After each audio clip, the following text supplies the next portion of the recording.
بما تعملون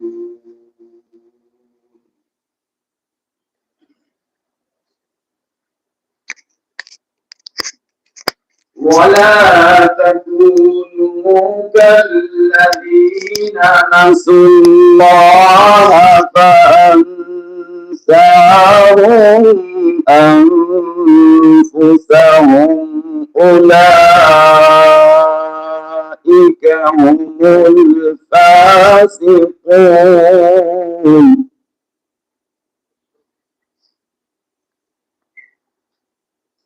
لا يستوي أصحاب النار وأصحاب الجنة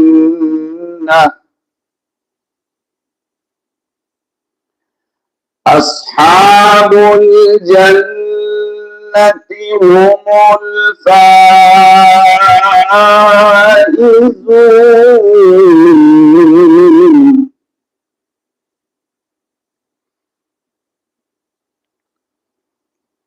لو أنزلنا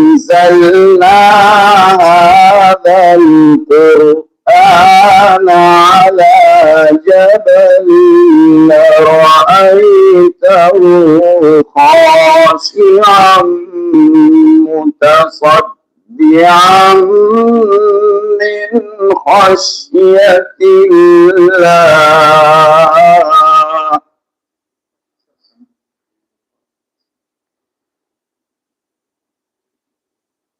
لو أنزلنا هذا القرآن على جبل لرأيته خاشعا متصدعا من خشية الله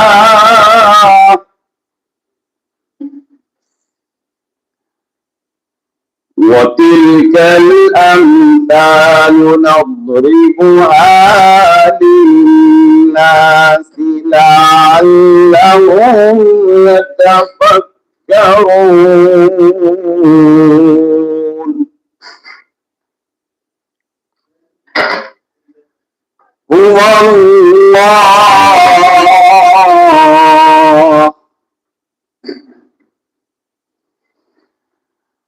هو الله الذي لا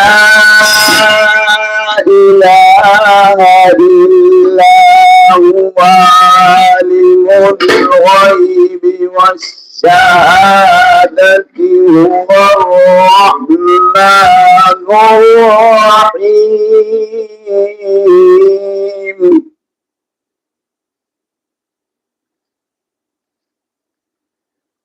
هو الله الذي لا إله إلا هو الملك القدوس السلام المؤمن المهيمن العزيز الجبار المتكبر سبحان الله عما يشركون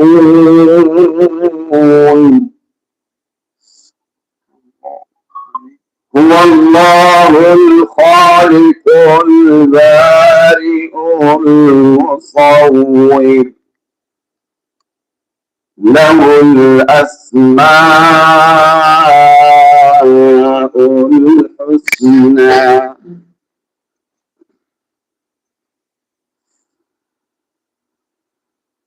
والله الخالق البارئ المصور له الأسماء الحسنى يسبح له ما في السماوات والأرض يسبح له ما في السماوات والأرض وهو العزيز الحكيم. صدق الله العلي العظيم. اللهم صل على محمد وآل محمد وعجل فرجهم. أحسنتم. طيب الله أنفسكم. أحسنتم.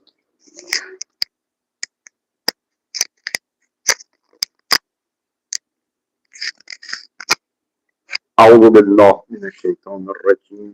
بسم الله الرحمن الرحيم. الحمد لله يا رب العالمين. الصلاة والسلام على أشرف الأنبياء والمرسلين حبيب إله العالم أبي القاسم المصطفى محمد. اللهم صل على محمد وآل محمد صلى الله عليه وعلى أهل بيته الطيبين الطاهرين سيما بقية الله في الأرضين واللعن الدائم على أعدائهم أجمعين من الآن إلى لقاء يوم الدين. اللهم نور قلوبنا بالقرآن ووفقنا للعمل به. خدا را شاکری عمر در حضور قرآن رو مجدداً به ما عنایت فرمود که سر سفره قرآن و اهل بیت باشیم و ارتزاق کنیم. جلسه گذشته اگر یاد دوستان باشد عرض کردیم که خدا دو نوع محبت به خلق دارد.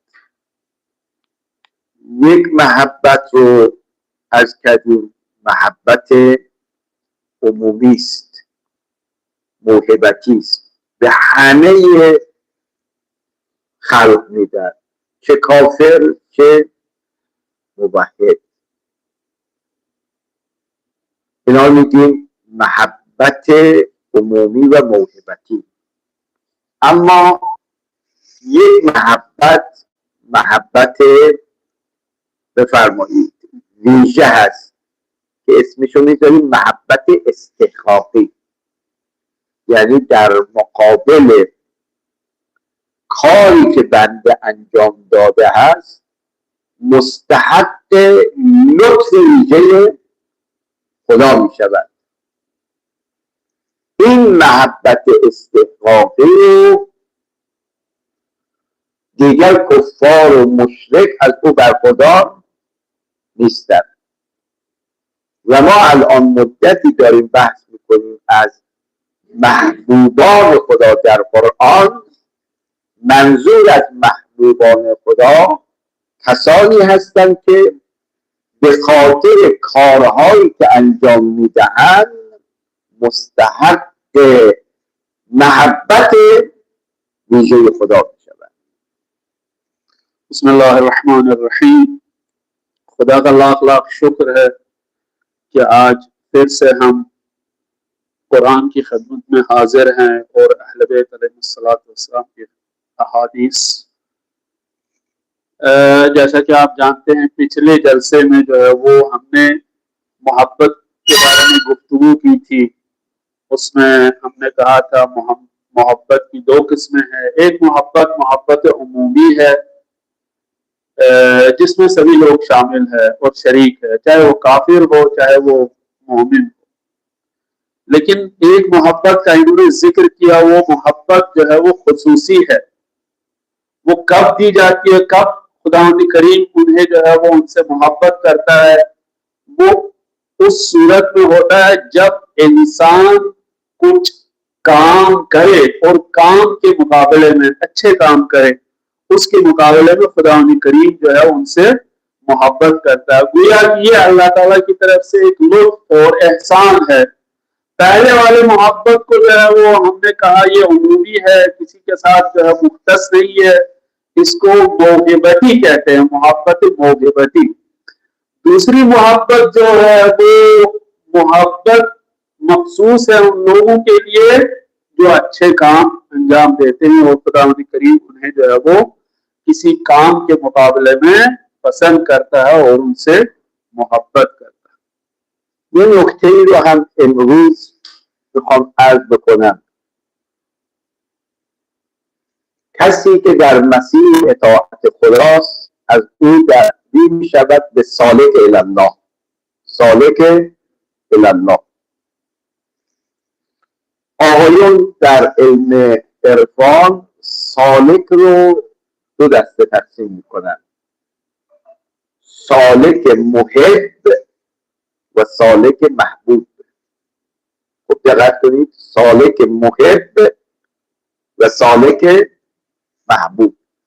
سالک محب به اون سالکی گفته می شود عبادت انجام می دهد تا محبت خدا را به دست بیاره. بله، محبت خدا رو به دست بیاره، خدا بهش توجه ویژه بکنن. اینا میگن سالک محب. همین که دو روایات داریم که برخیا عبادت میکنن برای ترس از جهنم، گاهی خود عبادت میکنن برای به دست آوردن بهشت. میشه سالک محب. اما یه وقتی این که نه، اصلا نمیخواد، هدف از عبادت این نیست که خدا بهش توجه ویژه بکند، یعنی نه به خاطر ترس از جهنم است نه به خاطر طمع بهشت، بلکه چون خدا را سزاوار بندگی میبیند او رو پرستش میکنه که از او تبدیل میکنن به عبادت احرار. عبادت احرار به چنین سالکی میگن سالک محبوب. یعنی انسان به جایی میرسد که به جای این که او خدا رو دوست داشته باشه، خدا او رو دوست میداره، او میشه محبوب خدا. پس سالک در مسیر عبودیت اگر عبادتش به قصد فرار از عذاب و جهنم یا به قصد به دست آوردن بهش باشد، بفرمایید این سالک سالک محب. اما اگر نه، هدف از عبادت مزدی و اجری نیست، دیگه خدا من جهنمم ببرد من عبادتش میکنم، خدا حتی اگر بهشتم به من ندهد من خدا رو عبادت میکنم. چرا؟ بگه چون او را سزاوار پرستش دیدم. چنین سالکی یه پله بالاتر رفته، یعنی از سالک محب بودن رسیده به سالک محبوب بودن، یعنی خودش رو به جایی رسانده که خدا عاشقش شده است و اون میشود معشوق خدا. دین مبین اسلام، برنامه های دینی ما میخواد انسان از سالک محب بودن به سالک محبوب بودن برسه، یعنی انسان به جایی برسه که خدا عاشقش بشه. हम लोग जो इताअत करते हैं, इताअत दो तरह की होती है। इरफान में इसको जो है वो दो किस्म की इताअत कहते हैं। वो सालिक, एक सालिक का नाम है सालिक मुहब, जो खुदा का दोस्त रखता है और खुदा से मोहब्बत करता है।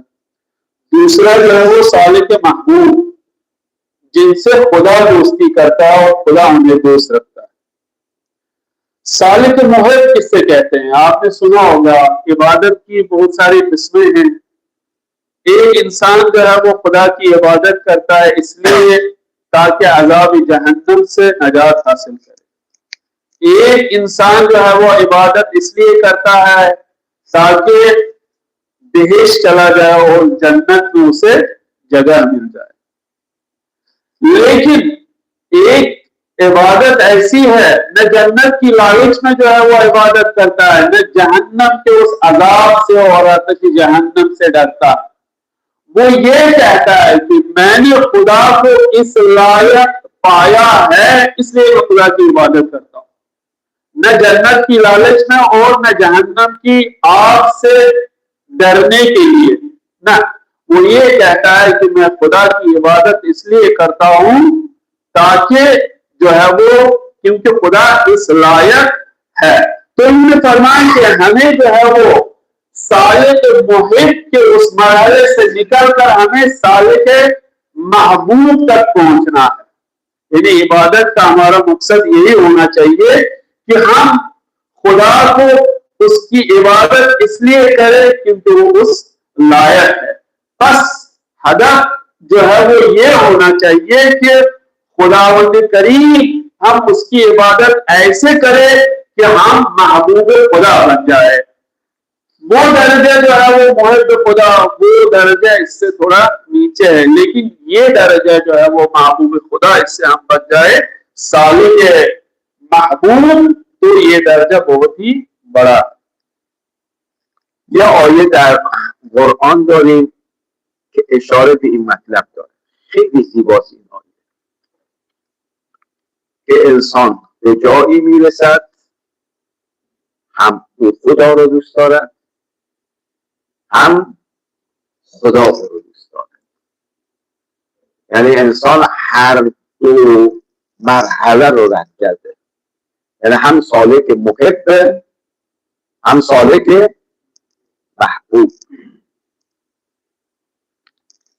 آیه 54 سوره مائده. عزیزان، اساتید، طلبه‌های محترم، و تو وادی طلبگی و سلوک انشاءالله به جایی برسیم که سالک محبوب بشیم. به کس بندگی اکتفا نکنیم که سالک محب باشیم، نه، به جایی برسیم سالک محبوب بشیم.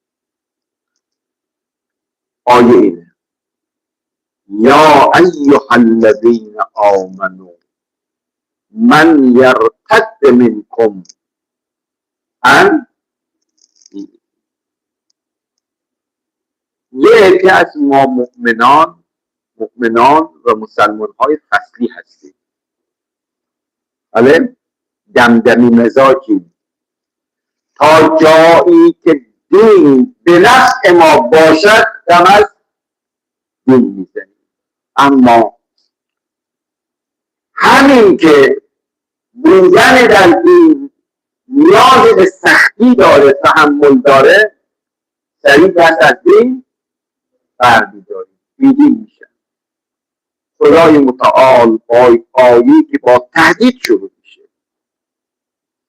میگه چی دارید به من خدا تهدید میکنید که اگر چنین نباشه ما از دین تو برمیگردیم. خدا میفرماد ای کسانی که ایمان آوردید، هر کس از شما از دینش برگرده، مرتد بشه، خیال میکنه اگه شما برید دیگه اسلام طرفدار نداره، خدا بنده ندارد. بخیر، فسوف یأتی الله بقوم، به جای شما خدا یک جمعیتی میاره ممتاز. اگر از ما سوال بکنیم مسلمان و موحد ممتاز کیه، این آیه. این امتیازشون چیه؟ یحبهم و یحبونه. یحبهم همون سالک محبوبه، یعنی به جایی میرسند که خدا اونها رو دوست داره و یحبونه، اونا هم خدا رو دوست دارن که سالک محب. این نکته دوم. نکته سوم، ویژگی های سالک محبوب چیه؟ بله، این ملتی که هم خدا رو دوست داره، خدا هم اونا رو دوست داره. اون جمعیتی که خدا اونا رو دوست داره، اونا هم خدا رو دوست دارن. یه پله پایین کرد. اون فردی که او خدا رو دوست داره، خدا هم رو دوست داره. نشانه هاشون چیه؟ ویژگی هاشون چیه؟ اولین ویژگی اذلة علی المؤمنین. بله، سالکان محبوب کسانی هستند که نسبت به مؤمنین که میرسن خاضع و خاشع هستند. بله، خاضع و خدا رحمت قائد شهیدمون رضوان الله تعالی علیه یک کلیپی پخش شده بود، فیلمی از یکی از رؤسای جمهور یکی از کشورها، اونم کشور اسلامی رو نشون داده بود. یک چند تا بچه اومده بودن، بعد این آقای رئیس جمهور دستشو داد، این بچه دستشو ببوسه. بچه یه سیلی زد به صورت این بچه که بیا دست منو ببوس. اما پشت سرش فیلمی از قائد شهیدمون نشون داده بود که بچه های شهدا و خانواده شهدا به محضرشون مشرف شدن، دیدن آقا دست این بچه شهید رو گرفته داره میبوسه. بله، یعنی من رهبر دستبوس خانواده شهدا هستم، بچه های شهید هستم. اذلة علی المؤمنین. سالک محبوب اولین ویژگیش اینه که نسبت به مؤمنین که میرسه عرض اندام نمیکنه، شاخشونه نمیکشه، تکبر نداره، اذلت نهایت فروتنی رو نسبت به مؤمنین داره. دو، ویژگی دومشون اینه اعزة علی الکافرین، اما نسبت به کفار که میرسن سفت و سخت، نفوذ ناپذیرن، خم ابرو نمیارن، ذره‌ای در برابر کفار عقب نشینی. اعزة علی الکافرین. سه، یجاهدون فی سبیل، یجاهدون فی سبیل الله، شب و روز در مسیر جهاد در راه خدا هستند. ویژگی چهارم، ولا یخافون لومة لائم.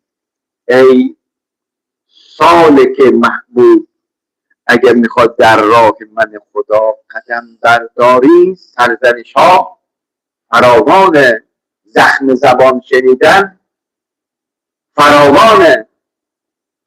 این سالک محبوب حرفش اینه که خدایا در مسیر تو ملامت، هیچ ملامتگری در من اثر نمیگذاره. بله، اگر کسی میخواد بنده خدا بشه بهش میگن مجنون، پیغمبر اکرم، شاعر، ساحر. بله،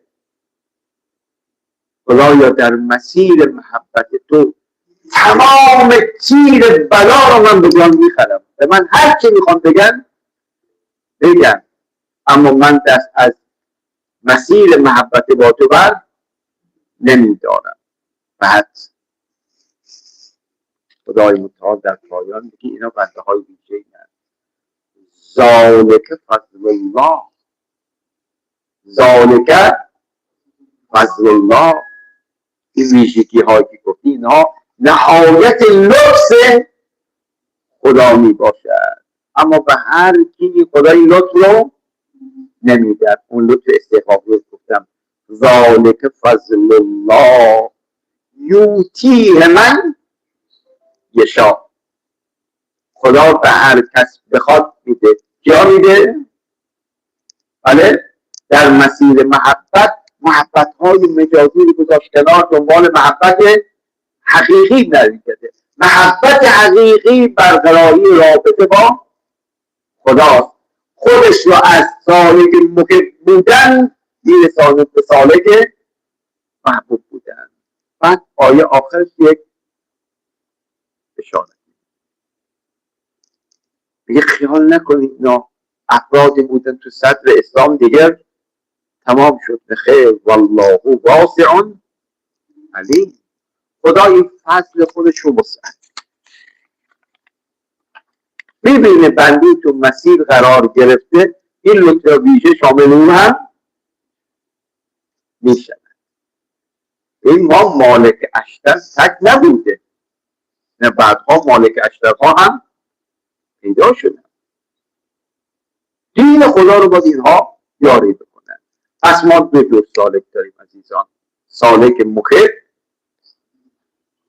وای بر اون انسانی که حد اقل سلوک رو نداشته باشد که سالک مخب باشد، که همون مسلمان دمدمی مزاج بودن، هر وقت به نفع ما باشه هم از اسلام میده، به نفع ما نباشد که از این بدتر منافقان هستند، در ظاهر اظهار محبت میکنن اما در باطن جز دشمنی چیزی دیگری ندارد. پس آیه‌ای که در یک جا اشاره داشته باشد هم به سالک مخب هم به سالک محبوب، آیه 54 سوره مائده. उन्होंने फरमाया कि कुरान में आया कोई मिसाल है इस हवाले से जो शाहिद साले के मुहिब और साले के महबूब को हम तक पहुंचाए, उसका माना जो है इसकी हकीकत को हम तक पहुंचाए। हाँ, कुरान में जो है वो सूरह माइदे की आयत नंबर 54 में इस बात का जिक्र हुआ है कि कुछ लोग ऐसे हैं जो साले के मुहिब भी है और साले के महबूब भी है। तो इनमें आयत जो है या अय्युहल्लज़ीना आमनू मन यर्तद्द मिनकुम अन दीनिही फसौफ यअतिल्लाहु बिक़ौमिन, अगर कुछ लोग ऐसे हैं, इन्होंने फरमाया कि वो लोग दमदमी मिजाज है, यानी अगर उनके फायदे में है तो खुदा की इबादत करते, खुदा खुदा करते, लेकिन अगर उनके फेवर में नहीं है तो वो दीन को हल्के में लेते हैं। तो इनकी सिफात क्या है? जो लोग साले के मुहिब भी है और साले के महबूब भी है। तो इस आये में उन्होंने फरमाया कि अगर कुछ लोग जो है वो दीन से जो है वो हाथ फेर ले, दीन की हिमायत से वो मुकर जाए, लेकिन खुदावंद करीम ने जो है वो उसके मुकाबले में एक ऐसी कौम तैयार की, एक ऐसी कौम आएगी, वो क्या करेंगे, उनकी सिफत क्या होगी? युहिब्बुहुम व युहिब्बूनह, खुदावंद करीम जो है वो उन्हें पसंद करता है और वो लोग भी खुदावंद करीम से मोहब्बत करते हैं। युहिब्बूनहुम व युहिब्बूनह, पहली सिफत उन लोगों की ये कि वो खुदा को दोस्त रखते हैं और खुदा भी उन्हें दोस्त रखता है। और इनकी अब ये जो खुदा साले के मुहब्ब और साले के महबूब है, इनकी खुसूसियत जो है इस आयत में जो है वो बताई गई پہلی خصوصیت ان کی وہ کیا ہے؟ اذلۃ علی المؤمنین، مومنین کے مقابلے میں یہ نرم خو ہوتے ہیں، مومنین کے مقابلے میں انتہائی نرمی کے ساتھ ان سے رفتار کرتے ہیں۔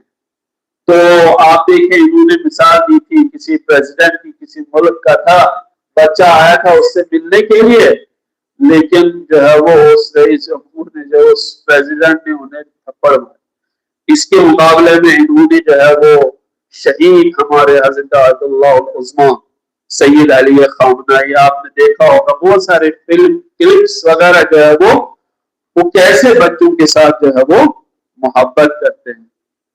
ظاہر سی بات ہے، آپ فرق دیکھیں، یہ محب صالح کے محب اور صالح کے محبوب ایسے ہوتے ہیں، مومنوں کے مقابلے میں جو ہے وہ خاضع اور خاشع ہوتے ہیں۔ کفار کے مقابلے میں دوسری اعزۃ علی الکافرین، لیکن کافر کے سامنے ڈٹ جاتے ہیں، کبھی بھی جو ہے تسلیم نہیں ہوتے ہیں، کافر کے سامنے ان کا مقابلہ کرتے ہیں اور جو ہے وہ ان سے ڈرتے نہیں۔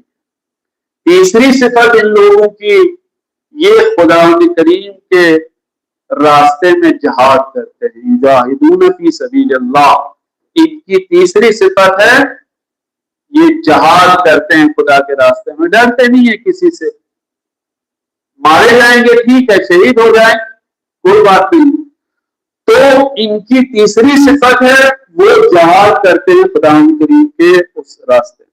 چوتھی صفت وَلَا يَخَافُونَ لَوْمَةَ لَائِمٍ، اگر ملامت کرے انہیں کوئی، بھائی آپ کیوں اس طرح ہے، تو اس سے بھی نہیں ڈرتے ہیں، ملامت کرنے والوں کی ملامت سے بھی نہیں ڈرتے ہیں۔ تو آپ دیکھیے گا پیغمبر اکرم صلی اللہ علیہ وسلم کو کتنی اذیتیں دی گئی، کتنا جو ہے وہ ان سے جو ہے وہ بد رفتاری سے جو ہے ان کے ساتھ پیش آئے لوگ، کبھی شاعر کہا کبھی مجنون کہا، لیکن انہوں نے جو ہے وہ خدا کے دین سے جو ہے وہ ہمیشہ حمایت کرتے رہے۔ تو آخر میں انہوں نے فرمایا کہ یہ صفتیں جو ہے وہ یہ ایک طریقے کا لطف اور محبت ہے، فضل خدا ہے، ذالک فضل اللہ یؤتیہ من یشاء، یہ خاص ایک لطف ہے، خاص ایک محبت ہے جو خدا کریم کچھ خاص لوگوں کو ہی دیتا ہے جنہیں وہ چاہتا ہے۔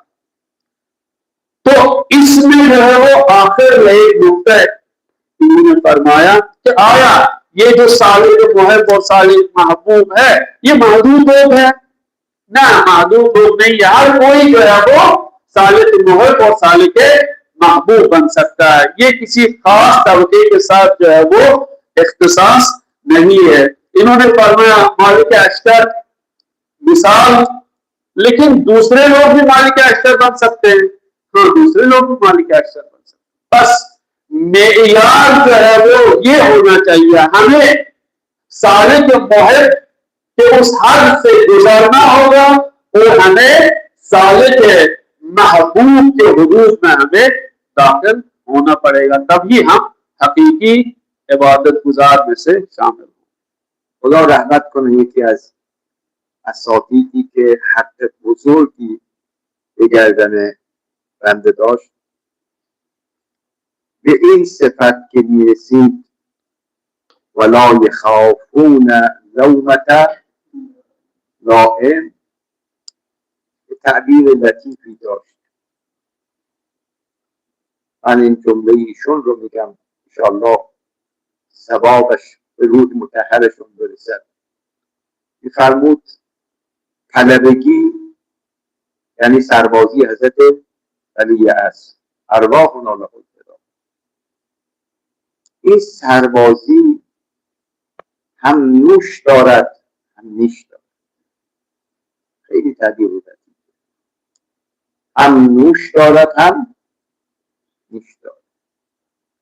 فرمود شما غالبا مردم به شما تکریم میکنند، به شما احترام میکنند، اینها نوش هاست، شیرینی های سربازی امام زمان. اما گاهی اوقات می‌بینید از طرف دشمنان بدترین حرف به شما داده میشه، بدترین ناسزه ها به شما گفته میشه، بدترین تهمت هم به شما زده میشه، بی احترامی هم نسبت به شما میشود. اینا میشه نیشها. بله، فرمود سرباز باقی امام زمان کسی است که همون نیشها براش لذت داره، نیشهایی هم که به خاطر سرباز بودن امام زمان میشنوه با براش لذت. اینا چه نیشها ما براش لذت بخش باشه. دیگه من این فوش را به خاطر دین دارم میشنوم، این تحقیر را به خاطر مسلمان بودنم دارم. من به این نیشها افتخار میکنم و میدان را رها نمیکنم. ببینید چقدر زیبا قرآن میفرماید ولا یخافون لومة لائم. ملامتگران هیچ ترس و وحشتی در اینها ایجاد نمیکنه، ترس نداره. آقا اگر برید فلان جا، فلان منطقه، فلان سخنرانی کنید، احتمالاً پای صحبت شما بلند بشن، چند تا بد بیراهن به شما بگن. بله، از که این بد بیراه رو پیغمبر گفتن دیگه، ساحر، شاعر، مجنون، این همون ملامتگران. پیغمبر خدا اینا رو میشنید، آیه میگه فاستقم کما امر، با ملامتگران میدان رو رها نکن. پس طلبه های عزیز، اساتید محترم، نشانه سرباز باقی امام زمان اینه که همانطوری که نوشها، تعریفها، محبتها به خاطر امام زمان متوجه ما میشه، اگر نیش و زخم و زبان هم متوجه ما میشه، این نیش هم باید برای ما چه باشه؟ لذت دیگه. الحمدلله من این حرف رو به خاطر دین دارم میشنوم.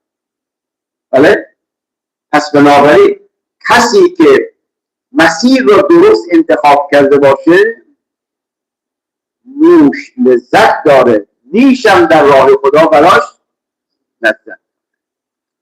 इन्होंने एक वाक़या जो है वो इस आयत के ज़िम्न में बयान किया अपने उस्ताद से तो वला यखाफून लौमत लाइम, इसके बारे में उन्होंने एक अच्छी ताबीर और एक अच्छी इबारत का इस्तेमाल किया।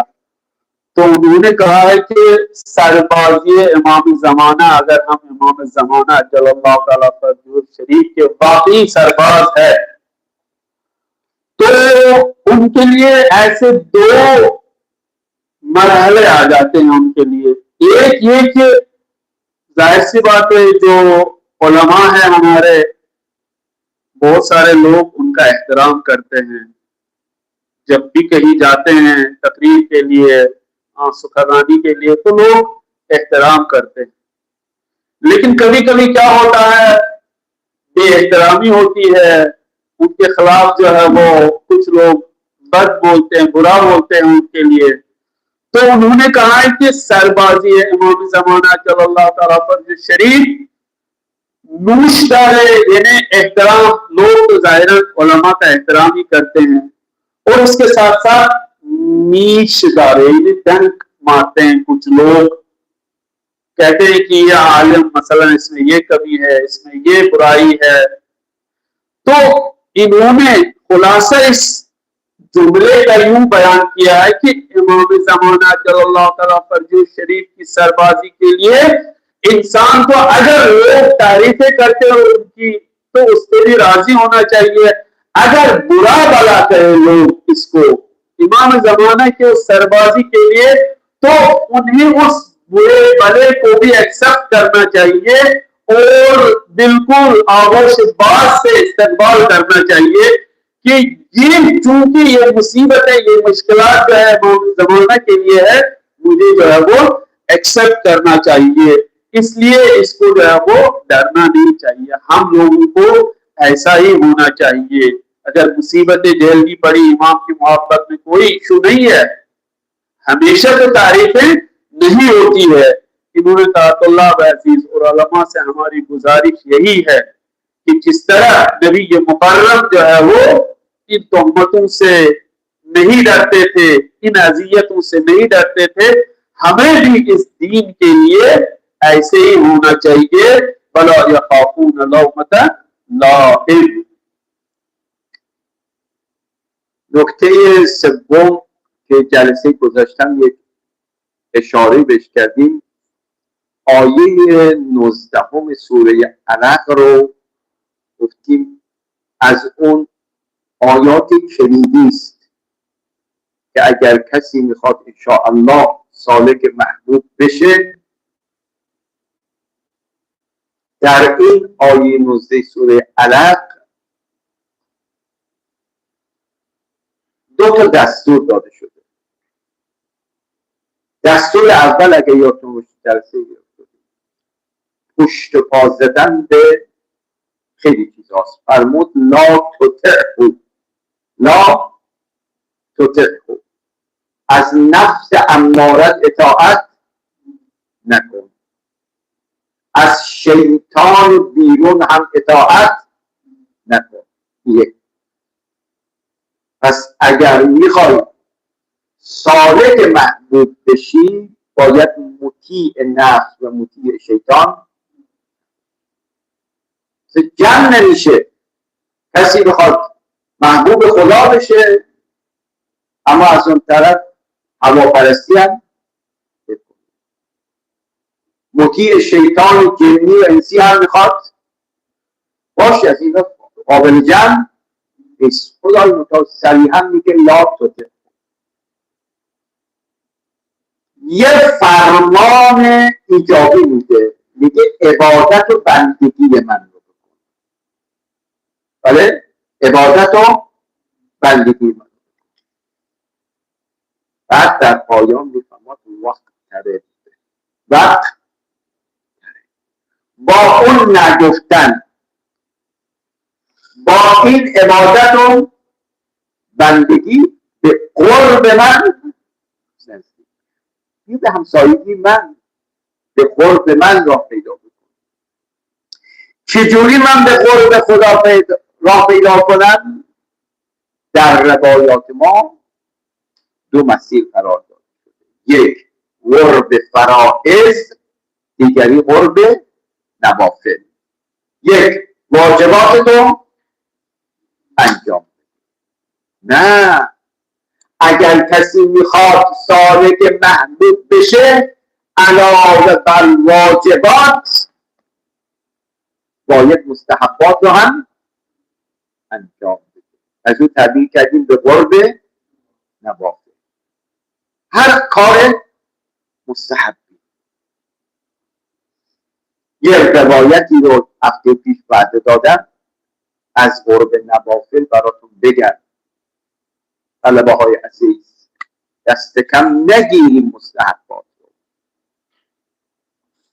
چنان این مستحبات انسان رو نزد خدا عزیز میکنه، نازکش انسان کی میشه؟ خدا. الان متن روایت رو برای شما میخونم. तीसरा नुक्ता जो है वो जिसका जिक्र हमने खुलासतन पिछले जलसे में भी किया था कि जो एक कलीदी हैसियत है उस आयत की 19 नंबर सूरह अलक, तो दो चीजें वहां पे खुदा करीम ने हमसे मांगी, एक मनफी सूरत में और एक मुस्बत और ईजाबी सूरत में। पहला दस्तूर जो है वो क्या था?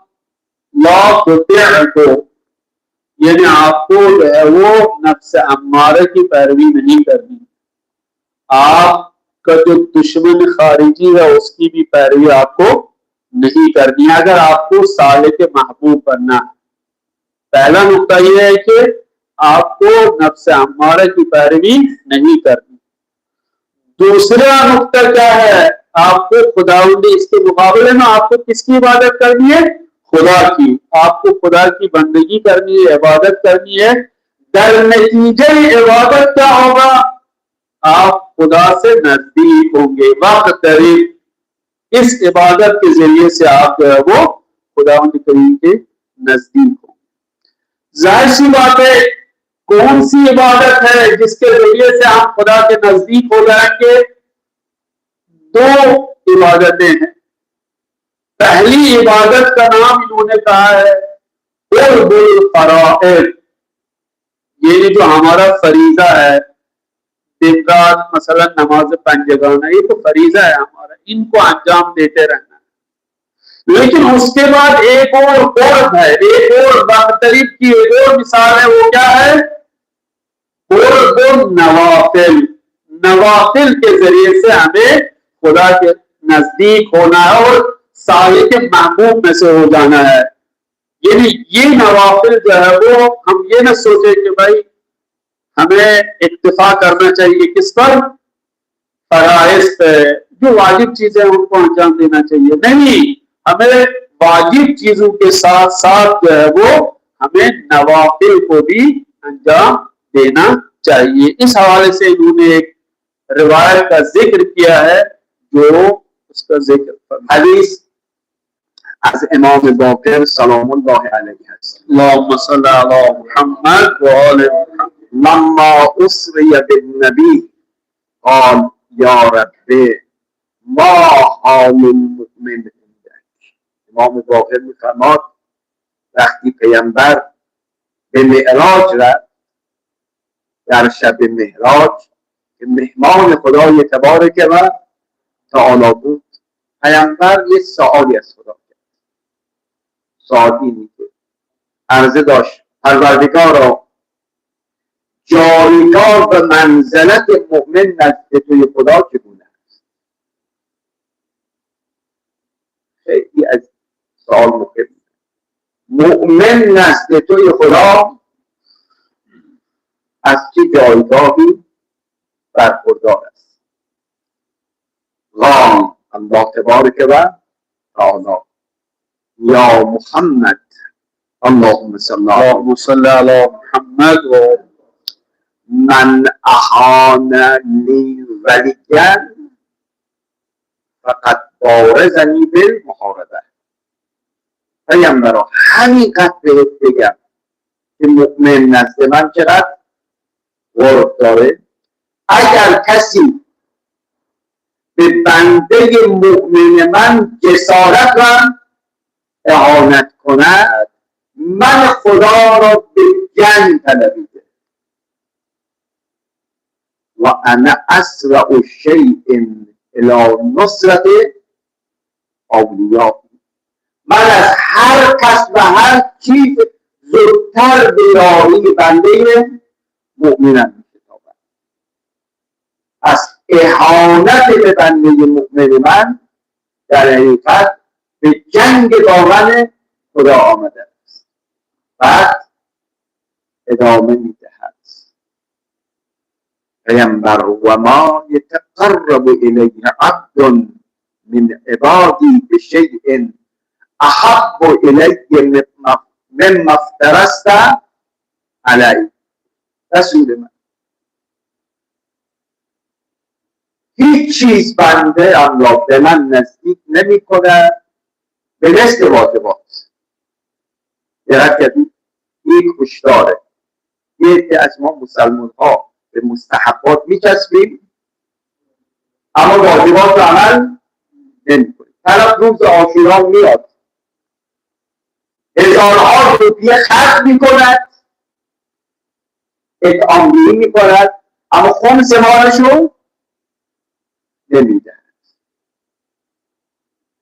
زیارت امام رضا میره ولی نماز واجب نمیخونه. نه، دیگه هیچ چیز به اندازه واجبات بنده ام را به من خدا نزدیک نمیکنه. پس اولین گام قرب به خدا، به محبوب خدا شدن، اینی که انسان واجباتشو انجام بده. بعد حالا که قرب فرائض رو انجام دادی، اما به او اکتفا نکن، قرب به نوافلم داشته باش، گهگاهی سری مستحباتی رو هم انجام بده. و به نظر من یکی از اون مستحبات که شناسنامه طلبه باید باشه نماز شبه.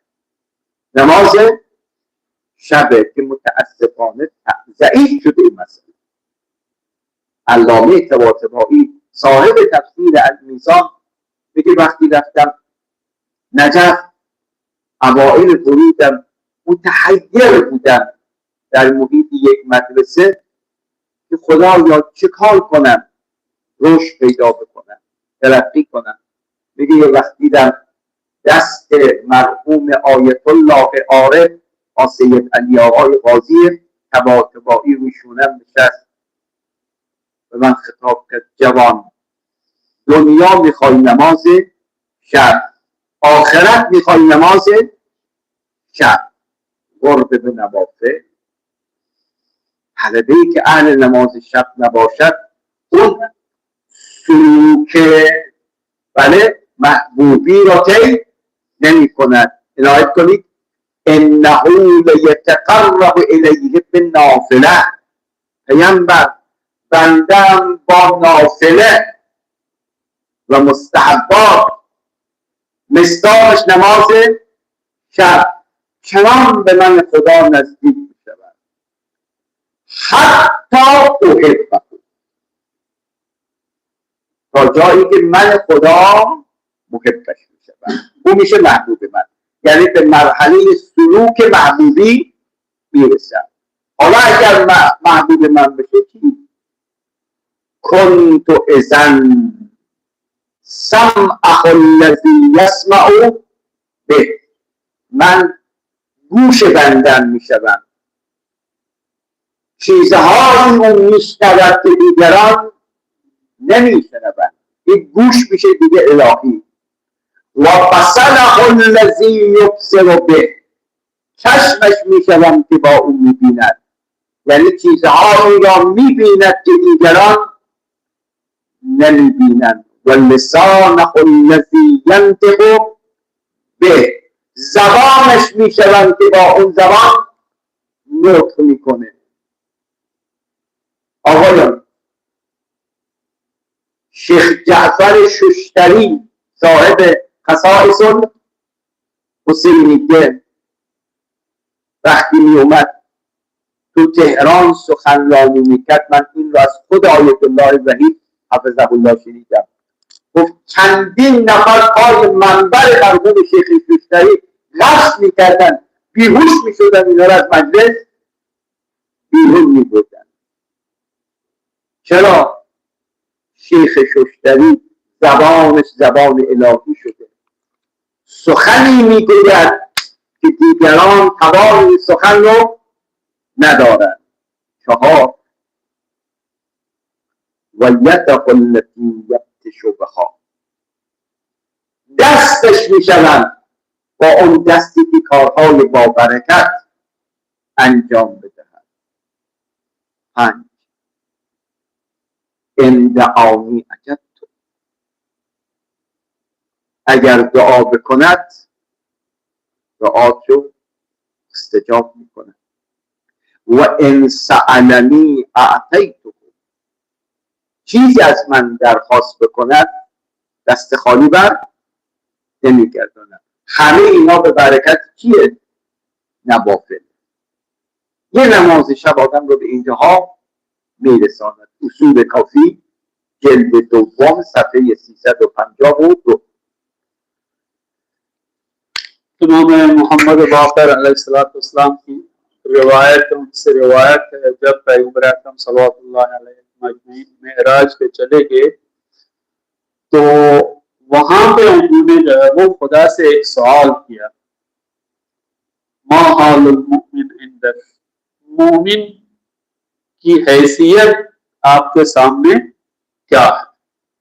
تو خدا کریم نے جواب میں یہ کہا اگر کوئی انسان میرے بندے کی جو میری عبادت کرتا ہے اس کی اہانت کرے، اس کو ذلیل کرنے کی کوشش کرے، تو کأنہ وہ شخص جو ذلیل کر رہا ہے اس مومن کو وہ خدا کریم سے لڑ رہا ہے، جنگ کر رہا ہے، تو میں ضرور اس مومن کی جو ہے وہ حمایت اور نصرت کروں۔ تو یہاں پر جو ہے وہ واجبات جو ہے وہ واجبات جو ہم انجام دیتے ہیں، تو ظاہر سی بات ہے آپ دیکھیں کچھ لوگ ایسے ہیں واجبات کو ہی جو ہے اپنے اس سے خارج کر دیتے ہیں۔ محرم میں انہوں نے مثال دی ہے محرم کی، روزہ عاشورہ کچھ لوگ نظری کرتے ہیں، نظری جو ہے وہ پکاتے ہیں اور مومنین کو جو ہے وہ دے دیتے ہیں، لیکن اس انسان پہ خمس بھی ہوتا ہے لیکن وہ خمس جو ہے وہ ادا نہیں کرتا۔ اسی طرح جو ہے وہ کچھ لوگ جو ہے ابا عبداللہ حسین کی زیارت کو چلے جاتے ہیں لیکن نماز نہیں پڑھتے۔ تو ہمیں اس بات کی طرف جو ہے وہ متوجہ رہنا چاہیے کہ مستحبات کو ہم انجام دیتے ہیں لیکن جن مستحبات سے واجبات جو ہے وہ ہم سے دور ہو جائے، یعنی ہم واجبات کو انجام نہ دے پائے تو ان مستحبات کا کوئی فائدہ نہیں ہے۔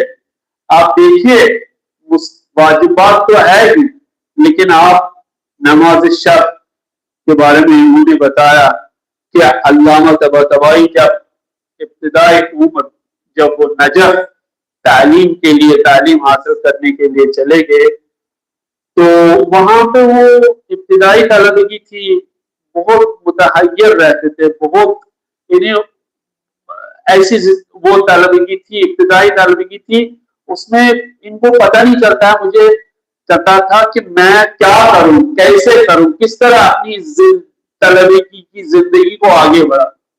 تو کہہ رہے ہیں کہ اس وقت جو ہے وہ مرحوم قاضی انہوں نے جو ہے وہ آ کے اس کے کاندھے پہ ہاتھ رکھ کے کہا اے علامہ طباطبائی، اگر آپ کو دنیا چاہیے تو نماز شب پڑھنی ہو، اگر آپ کو آخرت چاہیے تو آپ جو ہے وہ نماز شب پڑھے۔ تو دیکھیے یہاں پر اس حدیث میں بھی انہوں نے کہا ہے اسی طرح کہ بندہ جو ہے وہ مجھ سے زیادہ نزدیک تر اس انسان سے کوئی نہیں ہے جو نوافل کو انجام دیتا، یعنی نافلے کی حیثیت جو ہے وہ الگ ہے۔ آپ دیکھیے انہوں نے فرمایا اگر وہ جو ہے وہ کان سے سنتا ہے لیکن اگر وہ نوافل انجام دیتا ہے تو میں اس کا کان بن جاتا ہوں، میں اس کی آنکھ بن جاتا ہوں، خدا کہتا ہے میں اس کی لسان بن جاتا ہوں، میں اس کے ہاتھ پیر بنتا ہوں، میں جو ہوں اس کی جو ہے وہ خلاصے ہر حیثیت سے جو ہے وہ اس کی مدد کرتا ہوں۔ کب؟ جب وہ جو ہے وہ اس کی ہر چیز جو ہے وہ اور نافلے کی شکل میں وہ اعمال کو انجام دیتے رہے۔ تو انہوں نے فرمایا یہاں پر کہ شیخ جعفر شوستری جو صاحب خصائص الحسینیہ کتاب ہے وہ، تو جب وہ تہران میں آتے تھے تقریر کرنے کے لیے انہوں نے فرمایا کہ میں نے وحید آیت اللہ وحید خراسانی سے خود سنا ہے کہ ان کی مجلس میں اتنا اثر تھا ان کی زبان میں تو بہت سارے لوگ جو ہے وہ بے ہوش ہوتے تھے، انہیں نکالا جاتا تھا مجلس سے، بہت سارے لوگ بے ہوش ہوتے تھے۔ تو اس کا مطلب ہے جب انسان اس حد تک پہنچ جائے نوافل کے ذریعے سے کہ خداوند کریم اس سے خطاب کرے میں آپ کا کان بنوں گا، میں آپ کی آنکھ بنوں گا، میں آپ کی زبان بنوں گا، ظاہر سی بات ہے شیخ جعفر شوستری کی زبان وہی زبان خدا، نوافل سے اس حد تک پہنچ گئے۔ بہت سارے مجلس سے پڑھتے ہیں شاید وہ لوگ نے اثر نہ ہو، لیکن شیخ جعفر شوستری جو ہے وہ ظاہر سی بات ہے اس حد تک پہنچ گئے تھے انہی نوافل کے ذریعے سے. تو خدا کہتا ہے اس کے میں آپ کے جو ہے وہ آپ کی زبان بن جاؤں گا. اسی طرح پھر ہر دعا جو آپ کریں گے اس کو بھی مستجاب کروں گا, قبول کروں گا اس دعا کو, اور جو بھی آپ کی خواہش ہوگی اس خواہش کو میں پورا کروں گا. بس یہاں پر فرائض کے علاوہ ہمیں نوافل کو ترجیح دینی چاہیے, اور خاص طور پر یہاں پر نماز شب, جس طرح علامہ طباطبائی سے کہا قاضی نے, اگر آپ کو دنیا چاہیے نماز شب, اگر آپ کو آخرت چاہیے نماز شب. در پایان یه سؤالی از محضر خدا بکنیم. خدایا در قرآن سالک محبوبی هم معرفی کردیم. بله سالک محبوب میگه بله. یک نمونش توکل کننده های به من سالک محبوبن. ان الله یحب المتوکلین. دو توبه کننده های از گناه اینا سالکان محبوبن. ان الله یحب التوابین. سه صابران ان الله یحب الصابرین. این سه سالک محبوب را جلسات گذشته گفتیم. چهار مجاهدان در راه خدا. سوره صف آیه 4 ان الله یحب الذین یقاتلون فی سبیله صفا کانهم بنیان مرصوص. چهارمین سالک محبوب مجاهدان در راه خدا هستند که اگر عمری بشه از جلسه آینده در رابطه با جهاد در راه خدا و مجاهدان در راه خدا با هم به گفتگو می‌چینیم. و السلام علیکم و رحمت الله و برکاته. آخر میں انہوں نے کہا کہ خدا کریم سے ہم ایک سوال کرنا چاہتے ہیں کہ اے خدا, آپ نے واقعاً قرآن میں سالک محبوب کا ذکر کیا ہے؟ تو انہوں نے کہا ہاں. تین چیزوں کے بارے میں ہم نے پہلے ہی گفتگو کی تھی. وہ کون ہے؟ توکل کنندگان, متوکلین, ان اللہ یحب المتوکلین. یہ وہ سالک محبوب ہے, پہلی قسم, جو خدا کریم پر توکل کرتے ہیں. دوسری چیز جو توبہ کرتے ہیں, توبہ کنندگان. خدا کریم جو ہے وہ جو بھی توبہ کرتے ہیں یحب التوابین, خدا کریم توبہ کنندگان سے محبت اور پیار کرتا ہے. تیسرا گروپ جو ہے وہ صابرین کا ہے, جو صبر کرنے والے ہیں. ان کو بھی خدا کریم جو ہے وہ ان سے محبت کرتا ہے, انہیں دوست رکھتا ہے. ان تین چیز کے بارے میں, گروپس کے بارے میں ہم نے پہلے گفتگو کی. لیکن چوتھی چیز جو ہے وہ مجاہدین فی سبیل اللہ, یہ بھی انہی سالک محبوبین میں سے قرار پاتے ہیں. انشاءاللہ ان کے بارے میں جو ہے وہ جو خدا کریم کے راستے میں قتال کرتے ہیں, جہاد کرتے ہیں, اگلے جلسے میں ان کے بارے میں گفتگو ہوگی. والسلام علیکم ورحمۃ اللہ وبرکاتہ. اللہ